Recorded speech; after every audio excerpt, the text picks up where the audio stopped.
आइए कहानी को सुनते हैं।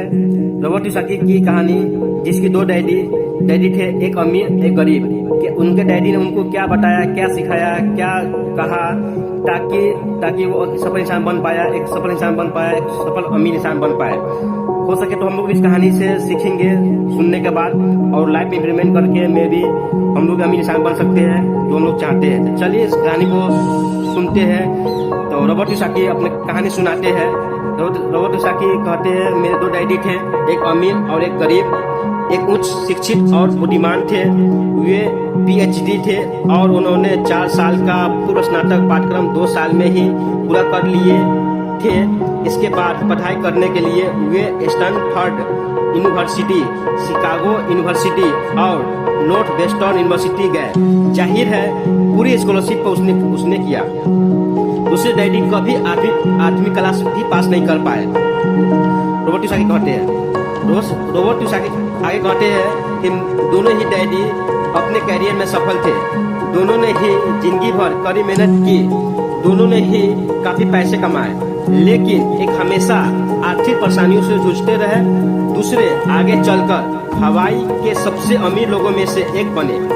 एक अपनी मृत्यु के समय अपने परिवार, परोपकारी संस्थाओं और चर्च के लिए करोड़ों डॉलर छोड़ कर गए। दूसरे ने अधूरे बिल छोड़े जिनका भुगतान बाकी था। आगे रॉबर्ट कियोसाकी कहते हैं, दोनों ही डैडी शक्तिशाली, करिश्माई और प्रभावशाली थे। दोनों ने ही मुझे सलाह दी, लेकिन उन्होंने एक जैसी चीजें करने की सलाह नहीं दी। दोनों ही शिक्षा पर बहुत जोर देते थे, लेकिन उन्होंने अध्ययन के लिए एक जैसे पाठ्यक्रम की सलाह नहीं दिए। रॉबर्ट कियोसाकी आगे कहते हैं, अगर मेरे सिर्फ एक ही डैडी होते तो मैं या तो उनकी सलाह मान लेता या फिर उसे ठुकरा देते। दो डैडी होने से मुझे विरोधी दृष्टिकोण का विकल्प मिले, एक अमीर आदमी का और दूसरे गरीब आदमी के। रॉबर्ट कियोसाकी आगे कहते हैं, उनमें से किसी एक दृष्टिकोण को अस्वीकार करने के बजाय मैं उनकी कई बातों पर काफी सोच विचार करते थे, उनकी तुलना करते थे और फिर अपने लिए विकल्प चुनते थे। समस्या यह थी कि अमीर डैडी उस वक्त अमीर नहीं थे और गरीब डैडी उस वक्त गरीब नहीं थे। दोनों ही अपना कैरियर शुरू कर रहे थे और दोनों ही आर्थिक और पारिवारिक क्षेत्रों में संघर्ष कर रहे थे, परंतु पैसे के बारे में उनके दृष्टिकोण बहुत भिन्न थे। रॉबर्ट कियोसाकी आगे कहते हैं, मिसाल के तौर पर एक डैडी कहते थे, पैसे का प्रेम ही सारी बुराई की जड़ है। दूसरे डैडी कहते थे, पैसे की कमी ही सारी बुराई की जड़ है। रॉबर्ट कियोसाकी आगे बताते हैं, रॉबर्ट कियोसाकी आगे बताते हैं कि अमीर लोग ज्यादा अमीर बनते हैं और गरीब ज्यादा गरीब तथा मध्यवर्ग कर्ज में डूबा रहता है। इसका एक कारण यह है कि पैसे का विषय स्कूल में नहीं, घर पर पढ़ाया जाता है। हम में से ज्यादातर लोग पैसे के बारे में अपने माता पिता से सीखते हैं। गरीब माता पिता अपने बच्चों को पैसे के बारे में क्या सिखा सकते हैं? वे बस कह देते हैं, स्कूल जाओ और कड़ी मेहनत से पढ़ो। हो सकता है कि बच्चा बेहतरीन ग्रेड के साथ पढ़ाई पूरी कर ले, लेकिन इसके बाद भी उसकी आर्थिक प्रोग्रामिंग और मानसिकता तो गरीब व्यक्ति की ही रहेगी। दुर्भाग्य से पैसे का विषय स्कूलों में नहीं पढ़ाया जाते। स्कूल में वित्तीय योग्यताओं के बजाय अकादमिक और पेशेवर योग्यताओं पर जोर दिए जाते हैं। इससे यह स्पष्ट होता है कि जिन चतुर बैंकरों, डॉक्टरों और लेखापालों ने स्कूल कॉलेज में बेहतरीन ग्रेड पाए थे, वे जीवन भर पैसे के लिए क्यों जूझते रहते हैं। रॉबर्ट कियोसाकी आगे बताते हैं, क्योंकि मेरे पास 2 प्रभावशाली डैडी थे, इसीलिए मैंने दोनों से ही सीखा। मुझे हर डैडी की सलाह के बारे में सोचना पड़ता था और ऐसा करके मैंने इस बारे में बहुत मूल्यवान ज्ञान हासिल किया कि किसी इंसान के विचार उसके जीवन पर कितना ज्यादा असर डाल सकते हैं। मिसाल के तौर पर एक डैडी में यह कहने की आदत थी, मैं इसे नहीं खरीद सकता। दूसरे डैडी ने इन शब्दों को प्रतिबंधित कर दिया था वे जोर देते थे कि मैं इसी बात को इस तरह पूछूं, मैं इसे कैसे खरीद सकता हूँ। एक वाक्य कठिन है और दूसरा प्रश्न है। एक में बात खत्म हो जाती है और दूसरे में आप सोचने के लिए मजबूर होते हैं। मेरे जल्द ही अमीर बनने वाले डैडी समझाते थे कि मैं इसे नहीं खरीद सकता। कहने से आपका दिमाग किस तरह काम करना छोड़ देता है। दूसरी ओर, मैं इसे कैसे खरीद सकता हूँ, यह सवाल पूछने से आपका दिमाग सक्रिय हो जाते हैं। उनका यह मतलब नहीं था कि आपका जिस भी चीज पर दिल आ रहा है आप उसे खरीद लें। उन्हें अपने दिमाग की कसरत कराने का जुनून था, जिसे वे संसार का सबसे शक्तिशाली कंप्यूटर मानते थे। वे कहते थे, मेरे दिमाग की शक्ति हर दिन बढ़ती है क्योंकि मैं इसका एक्सरसाइज कराता हूँ। यह जितना ज्यादा शक्तिशाली बनता है, मैं उतने ही ज्यादा पैसा बनाता हूँ। वे मानते थे कि सुचालित ढंग से मैं इसे नहीं खरीद सकता कहना मानसिक आलस की निशानी है। रॉबर्ट कियोसाकी आगे बताते हैं, हालांकि दोनों ही डैडी कड़ी मेहनत करते थे, लेकिन मैंने गौर किया कि आर्थिक मसलों पर एक में अपने दिमाग को सुलाए रखने की आदत थी और दूसरे में अपने दिमाग का एक्सरसाइज कराने की आदत थी। इसका दीर्घकालीन नतीजा यह निकला कि एक डैडी आर्थिक दृष्टि से ज्यादा शक्तिशाली बनते गए और दूसरे ज्यादा कमजोर होते गए। इसे इस तरह समझे, एक आदमी नियमित रूप से जिम में एक्सरसाइज करने जाता है और दूसरे सोफे पर बैठ कर टीवी देखते रहते हैं। इसका क्या परिणाम होगा?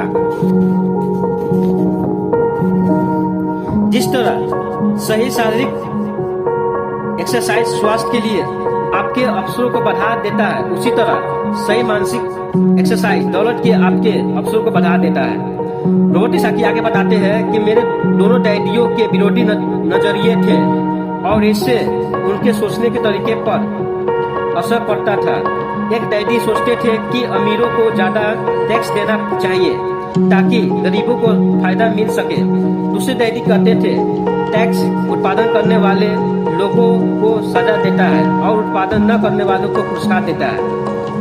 रॉबर्ट कियोसाकी आगे बताते हैं, एक डैडी सलाह देते थे, मेहनत से पढ़ो ताकि तुम्हें किसी अच्छी कंपनी में नौकरी मिल जाए। दूसरे डैडी यह नसीहत देते थे, मेहनत से पढ़ो ताकि तुम्हें खरीदने के लिए कोई अच्छी कंपनी मिल जाए। रॉबर्ट कियोसाकी आगे बताते हैं, एक डैडी कहते थे, मैं इसलिए अमीर नहीं हूँ क्योंकि मुझे तुम बाल बच्चों को पालना पड़ता है। दूसरों का कहना था, मुझे इसलिए अमीर बनना है क्योंकि मुझे बाल बच्चों को पालना है।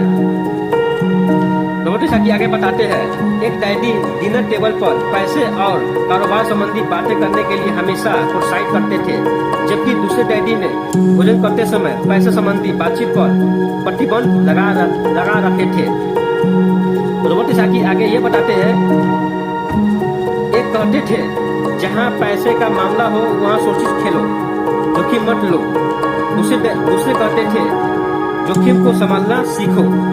रॉबर्ट कियोसाकी आगे बताते हैं, एक डैडी को यकीन था, हमारा मकान हमारा सबसे बड़ा निवेश और हमारी सबसे बड़ी संपत्ति है। दूसरे डैडी का मानना था, मेरा मकान एक दायित्व है और अगर आपका मकान आपका सबसे बड़ा निवेश है तो आप संकट में हैं।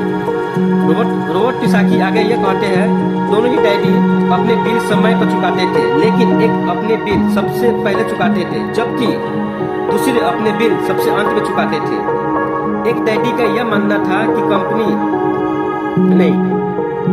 तो रॉबर्ट कियोसाकी आगे यह बताते हैं कि एक डैडी ने मुझे सिखाया कि अच्छी नौकरी खोजने के लिए एक प्रभावशाली बायोडाटा कैसे लिखा जाए। दूसरे ने मुझे सिखाया कि शक्तिशाली व्यावसायिक और वित्तीय योजनाएं कैसे लिखी जाए ताकि मैं दूसरों को नौकरी दे सकूं। रॉबर्ट कियोसाकी आगे यह कहते हैं, दो शक्तिशाली डैडियों के साथ रहने की वजह से मुझे यह विश्लेषण करने का अवसर मिला कि अलग अलग विचारों का जीवन पर कितना अलग अलग असर होता है। मैंने गौर किया कि लोग दरअसल अपने विचारों से ही अपने जीवन को आकार देते हैं। रॉबर्ट कियोसाकी आगे यह बताते हैं, मिसाल के तौर पर मेरे गरीब डैडी हमेशा कहा करते थे, मैं कभी अमीर नहीं बन पाऊंगा और आगे चलकर उनकी यह भविष्यवाणी सही साबित हुई। दूसरी ओर मेरे अमीर डैडी हमेशा खुद को अमीर मानते थे। वे इस तरह की बातें कहते थे, मैं अमीर हूँ और अमीर लोग ऐसा नहीं करते। जब एक बड़े वित्तीय झटके के बाद वे दिवालिया होने के कगार पे थे, तब भी वे खुद को अमीर आदमी ही कहते रहे। वे अपने समर्थन में यह कहते थे, गरीब होने और कर्वे होने में फर्क होता है। कर्वा होना अस्थायी है, लेकिन गरीब होना अस्थायी है। रॉबर्ट कियोसाकी आगे यह कहते हैं, मेरे गरीब डैडी कहते थे, पैसे में मेरी कोई दिलचस्पी नहीं है या पैसा महत्वपूर्ण नहीं है। मेरे अमीर डैडी हमेशा कहते थे, पैसा ही शक्ति है। रॉबर्ट कियोसाकी आगे यह बताते हैं, मैंने गौर किया कि मेरे गरीब डैडी के गरीब होने के कारण यह नहीं था कि वे कम पैसे कमाते थे, वे तो अपने विचारों और कार्यों के कारण गरीब थे। तो आगे रॉबर्ट कियोसाकी बताते हैं कि वे दोनों ही शिक्षा और सीखने को बहुत महत्वपूर्ण मानते थे, लेकिन क्या सीखा जाए इस बारे में दोनों की राय अलग अलग थी। एक चाहते थे कि मैं मेहनत से पढ़ूं, डिग्री हासिल करूं और पैसे कमाने के लिए कोई अच्छी नौकरी हासिल कर लूं। वे चाहते थे कि मैं किसी पेशे में जाने या वकील या अकाउंटेंट बनने के लिए अध्ययन करूं और किसी बिजनेस स्कूल से MBA करूं। दूसरे डैडी मुझे प्रोत्साहित करते थे कि मैं अमीर बनने के लिए अध्ययन करूं, ताकि मैं यह समझ लूं कि पैसा कैसे काम करता है और यह सीख लूं कि इससे अपने लिए कैसे काम कराया जाए। मैं पैसे के लिए काम नहीं करता, ये सब वे बार बार दोहराते थे, पैसे मेरे लिए काम करता है। चलिए कहानी को रॉबर्ट कियोसाकी समाप्त करते हैं, खत्म करते हैं यहीं पे। और यहाँ पे हम लोग कहानी को एनालाइज करेंगे, सीखेंगे इससे क्या क्या सीखे और लाइफ में इम्प्लीमेंट करेंगे। चलिए।